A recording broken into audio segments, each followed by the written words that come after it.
नबी पाक अलैहिस्सलाम से एक शख्स ने पूछा, हुजूर शौहर पर बीवी का क्या हक है? तो आपने फरमाया, जब वो खाए यानी शौहर खाए तो बीवी को खिलाए, जब लिबास पहने उसे भी पहनाए, उसके चेहरे पर ना मारे, उसे बदसूरत ना कहे, और अगर समझाने के लिए उससे अलहदगी करनी पड़े तो घर में ही अलहदगी करे। अल्लाह अकबर। एक बार हज़रत उमर फारूक रज़ी अल्लाह अन्हु की बारगाह में से एक और दिलचस्प वाक़या। सैयदना उमर फारूक का कितना बड़ा नाम है, आपके जलाल की, आपकी अदालत की मिसालें दी जाती, बड़े बड़े लोग आपके सामने थर थर कांपते थे। हज़रत उमर का हाल ये था, आपके घर में अंदाज क्या था? एक शख्स आया कि मैं हज़रत उमर के पास जाऊं और बताऊं मेरी बीवी जो है मुझसे इस तरह बात करती है, और मेरा वो अंदाज नहीं होता जो शौहर के सामने होना चाहिए, होता है घरों में हो जाता। हज़रत उमर के दरवाजे पर पहुंचा ना, तो अंदर से उसे सैयदना उमर फारूक रज़ी अल्लाह अन्हु की ज़ौजा उम्मे कुलसूम रज़ी अल्लाह तआला अन्हा की नाराजगी की आलम में गुफ्तगू करते हुए हज़रत उमर से बात कर रही थी। तो वो शौहर सोचने लगा कि मैं तो अपनी बीवी की शिकायत लेकर आया था, हज़रत के तो घर का भी मामला ही ऐसे ही है। तो वो कहते मैं वापस होने लगा। हज़रत उमर ने बुलाने लगा, क्यों आए थे? तो कहा कि मैं तो हज़रत अपनी बीवी की शिकायत करने आया था, मगर मैं आपके दरवाजे पर आया, आपके घर का माहौल देखा तो मैं समझ गया हम दोनों एक ही मामले में हैं, आपका भी वैसा ही हाल है। अब हज़रत उमर ने जो उनकी तरबियत फरमाई ना, आपने फरमाया मेरी बीवी के मुझ पर चंद राइट्स हैं, चंद हुकूक हैं, मुझे इससे चंद फायदे हासिल होते हैं जिसकी बिना पर मैं इसे दरगुजर करता हूँ। पहला ये कि ये मेरे लिए जहन्नम की आड़ है, मेरा दिल इसकी वजह से हराम कामों से बचा रहता है। नंबर दो, जब मैं घर से निकल जाता हूँ ये मेरी खजांची बन जाती है, यानी मेरे माल की निगहबान बन जाती है, मेरी दोबत बन जाती है, मेरे कपड़े धोती है, मेरे बच्चे की परवरिश करती है, मेरे लिए रोटियां और खाने पकाती है। तो वो शख्स कहता है सारे फायदे तो मुझे भी अपनी बीवी से हासिल हैं, तो मैं तो कभी दरगुजर से काम नहीं लेता। वो मुझे कहती है मैं उससे लड़ना शुरू कर देता हूँ कि आज आपकी बात से नसीहत मिल गई, अब मैं अपनी बीवी की छोटी मोटी बातों को मैं भी दरगुजर करता हूँ। कितनी प्यारी बात बताई। हम वो सारी बातें भूल जाते हैं, एक गलती पर पकड़ लेते हैं, एक गलती पर डांटते हैं। हर गलती पर जनाब ऐसा नहीं होता, हर गलती की सजा सजाए मौत भी होती है। हम गलतियां नहीं करते, अगर जिस तरह हम अपनी बीवी को गलती पर डांटते वो डांटना शुरू करते फिर क्या हाल होगा? तो ऐसा ना करें। वो भी दिल रखती है, हमने किसी इंसान से शादी की है, कंप्यूटर से नहीं की, ठीक है ना? कंप्यूटर भी आजकल वायरस आ जाता है, तो वो तो इंसान ने गलती हो गई, कोई बात नहीं। तो सुभान अल्लाह, इतना प्यारा मजहब है। और अब आओ, इस्लाम ने औरत को जो एक और रूप दिया है, एक और मकाम दिया है, वो मकाम मां का मकाम दिया है, और मां के कदमों तले जन्नत फरमाया। मां का क्या मकाम दिया कि मां को मोहब्बत की निगाह से देख लो तो हज मकबूल का सवाब है। अच्छा, इस्लाम की तालीमात की जो बुनियाद है, जो माखज है, जो मर्जा है, जिसके जरिए से हमने इल्म व फजल की नहरें जारी होती है, वो कौन सी किताब है? वो कुरान मजीद है। कुरान मजीद की सबसे बड़ी सूरत कौन सी है? सूरह बकरा। अब समझिएगा मां का मकाम कैसा। कुरान पाक की सबसे बड़ी सूरत सूरह बकरा। और सूरह बकरा, बकरा किसको कहते हैं? गाय को। ये कौन सी गाय थी? ये दुनिया की सबसे कीमती गाय थी। अगर इस तफसीर को पढ़े ना तो अल्लाह अकबर, पता ये चलेगा कि कुरान पाक की सबसे बड़ी सूरत, उसका जो सेंट्रल आइडिया है, जो मेन टॉपिक है, वो भी मां का अदब ही है। वो नौजवान को था ना, इसने मां की खिदमत की और अल्लाह ने उस खिदमत का सिला ये दिया। एक ऐसी गाय उनको मिल गई कि जो सोने के वजन के मुताबिक बेची गई। तफसीली वाकया है, वाकया पूरा बयान नहीं करता, इशारा दे रहा हूं कि सूरह बकरा का भी अगर पैगाम पढ़े, मुफस्सिरीन ने लिखा कि सूरह बकरा का पैगाम यह है कि अपनी मां का अदब करे, अपनी वालिदैन का अदब करे। और जब वालिदैन का अदब करता है अल्लाह ऐसे नवाजता है, गैब के खजानों से नवाजता है। और मां की दुआएं, अल्लाह अकबर। हजरत बायजीद बिस्तामी कितने बड़े अल्लाह के वली हैं, आपके बारे में आता है। एक बार सर्दी की रातें थी, मां के लिए मां ने पानी मांगा। आज की मां पानी मांगे तो बेटा कहता है पी लो मां, बल्कि बच्चे मां से पानी मांगे होते हैं। बिस्तर पर बैठकर मां को ऑर्डर चला रहे, अम्मी पानी ले आओ, अच्छा चाय बना दो, अम्मी ये कर दो। यार मां है या होटल वाली है? अब तो बूढ़ी हो गई ना मां, अब तो तुम्हारी बारी है कुछ मां की खिदमत करो। कभी खुद खड़े होकर पानी पिलाओ, कभी खुद खड़े होकर मां को कोई चीज पेश करो। अब भी मां को ऑर्डर देना है। मगर कमाल है मां कि बेटा जवान हो गया, मां बूढ़ी हो गई, खिदमत से फिर भी उसका जी नहीं छोड़ती, फिर भी उसकी खिदमत करती है। नाश्ते में ये खाना है बेटा, दोपहर को क्या खाओगे? अल्लाह अकबर। बायजीद बिस्तामी से मां ने पानी मांगा। अब कहते ठंडी रात थी, पानी लेकर मां के पास गए, मां की आंख लग गई। हम जैसा कोई होता तो बिस्तर के किनारे गिलास रखता, खुद भी सो जाता। सर्द रात थी, सारी रात पानी का गिलास लेके खड़े रहे। पता नहीं कब मां की आंख खुल जाए, कब पानी की जरूरत हो। तो मां की आंख खुली ना तो पानी थोड़ा सा ना आपकी उंगलियों पर लग गया था, तो वो बर्फ बन गया था। इतनी ठंडी रात थी कि पानी बर्फ बन गया था। तो अब मां ने जब पानी मांगा तो इस गिलास को डिटैच किया, गिलास को अलग किया ना तो खून निकलने लगा चमड़ी से। तो मां ने कहा कि बेटा ये क्या हुआ? मां ने खून बहता देखा तो सारी बात बताई कि मां हमने पानी लेकर आया, आप आराम कर रही थी, मैं खड़ा रहा, अब आपने पानी मांगा तो बर्फ बन गया था। तो मां ने क्या कहा? अल्लाह मैं इससे राजी हूं तो भी इससे राजी हो जा। मां तो भी से दुआ लगी ना, बायजीद बिस्तामी बन गए, वो अल्लाह के वलियों में बहुत बड़ा मकाम उन्होंने हासिल कर लिया। लेकिन अच्छा, आप हो सकता है किसी को शैतान सवाल को दिमाग में डाल ही देता है ना कि यार ठीक है मेरी मां भी तो दुआएं देती है। एक मां तो मां ही होती है, मां को तंग करो फिर भी उन्होंने उसकी जबान से दुआ ही निकलती है।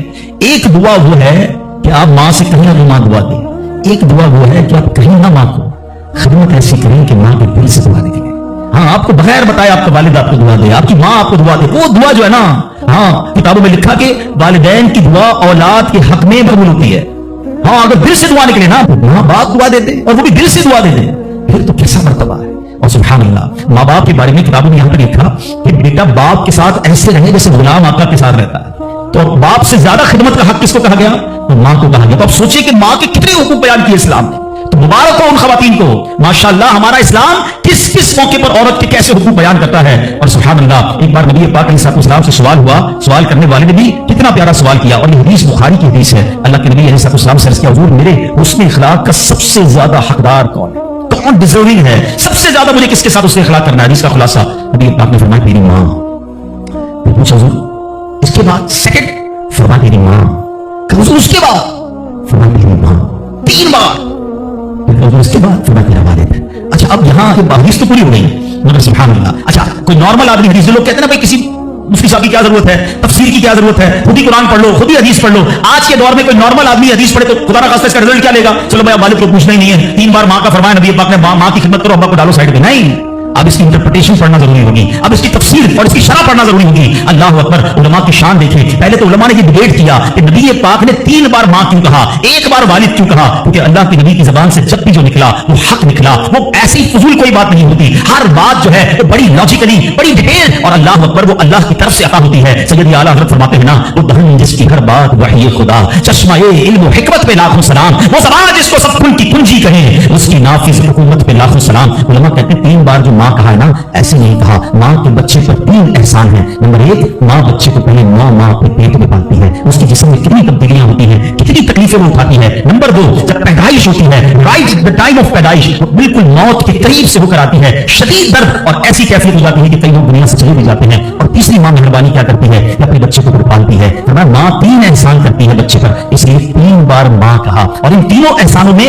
والد ایک احسان کرتا ہے, وہ بچے کو پالتا ہے, اس لیے 1 بار والد کہا. سبحان اللہ, ایک لفظ حکمت بنا ہے. اب علماء کہتے ہیں اس حدیث کا مطلب یہ ہوگا کہ عزت والد کی زیادہ کرے گا اور خدمت ماں کی زیادہ کرے گا, یعنی والد کا بھی احترام ہے. اللہ اکبر, یہ ہماری شریعت ہے. اسلام سے پہلے کے حالات دیکھیں نا عورتوں کے بارے میں, حیثیت کیا تھی کہ وہ مردوں کی خواہشات پورا کرنے کے لیے کھلونا تھی. عورتیں دن رات مردوں کی خدمت کرتی, محنت مزدوری بھی عورتیں کرتی, اور جو کچھ کماتی وہ مردوں کو دے دیا کرتی. مگر وہ ظالم مرد ان عورتوں پر کچھ بھی خرچہ کیا کرتے, عورتوں کو جانوروں کی طرح مارتے پیٹتے تھے. ذرا ذرا سی بات پر عورتوں کے کان, آنکھ اور ناک کاٹ دیا کرتے تھے, عورتوں کو دردناک سزائیں دے کر قتل کر دیا کرتے. باپ کے مرنے کے بعد, اب دیکھیں کیا تھا اسلام سے پہلے, کہ باپ کے مرنے کے بعد جس طرح اس کے لڑکے جائیداد کے مالک ہو جاتے تھے, اس طرح اپنے باپ کی بیوی یعنی اپنی ماں کے بھی مالک ہو جاتے تھے. ماں اللہ اپنی ماں کو لونڈی بنا کر رکھتے تھے. اللہ اکبر, عورتوں کو ان کے ماں باپ, بھائی بہن, شوہر کی میراث میں کوئی حصہ نہیں ملتا تھا. عورتیں کسی چیز کی مالک نہیں ہوتی تھی. عرب کے بعض قبیلوں میں تو یہ ظالمانہ دستور تھا کہ بیوہ ہو جانے کے بعد عورتوں کو گھر سے باہر نکال کر ایک چھوٹے سے تنگ اور تاریک جھوپڑے میں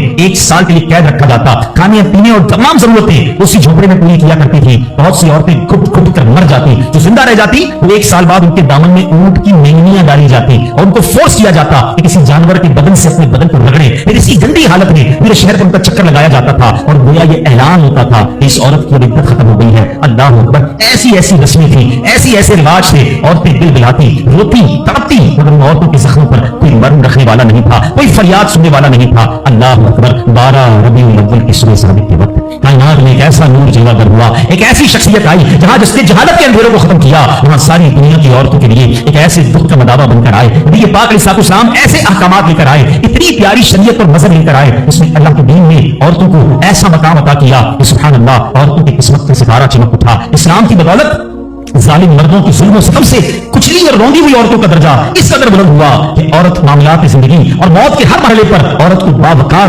مقام حاصل ہوا. مردوں کی طرح عورتوں کے بھی حقوق جو ہے وہ بیان کیے گئے, عورتوں کی حفاظت کے لیے احکام خداوندی نازل ہوئے, عورتوں کو مالکانہ حقوق مل گئے, عورتیں اپنے مہر کی رقموں, اپنی تجارتوں, اپنی جائیدادوں کی مالک بنا دی گئیں, اپنے ماں باپ, بھائی بہن, اولاد اور شوہر کی میراثوں کی وارث قرار دی گئیں. الغرض وہ عورتیں جو مردوں کی جوتیوں سے بھی زیادہ ذلیل و خوار تھیں, انتہائی مجبور و لاچار تھیں, ان مردوں کے دلوں کا سکون اور ان کی دلوں کی ملکہ بن گئی. چنانچہ قرآن مجید صاف لفظوں میں خواتین کے, عورتوں کے حقوق بیان کرتے ہوئے ارشاد فرماتا ہے, بسم اللہ الرحمن الرحیم, خلق لکم من انفسکم ازواجا لتسکنوا الیہا وجعل بینکم مودۃ ورحمہ. قرآن کہتا ہے تمہارے لیے تمہاری جنس سے جوڑے بنائے کہ ان سے آرام پاؤ اور تمہارے آپس میں محبت اور رحمت رکھی. اب کوئی مرد نہ عورتوں کو مار پیٹ سکتا ہے, نہ ان کو گھروں سے نکال سکتا ہے, اور نہ کوئی ان کے مال و اسباب یا جائیدادوں کو چھین سکتا ہے, بلکہ ہر مرد پر مذہبی طور پر عورتوں کے حقوق ادا کرنے لازم ہے. اللہ اکبر, گویا اسلام نے ظلم کا دروازہ بند کر دیا, کبھی ماں کے روپ میں, کبھی بیٹی کے روپ میں, کبھی بہن کے روپ میں, تو کبھی زوجہ کے روپ میں. اللہ اکبر, عورت کو ایک ایسا مرتبہ عطا فرما دیا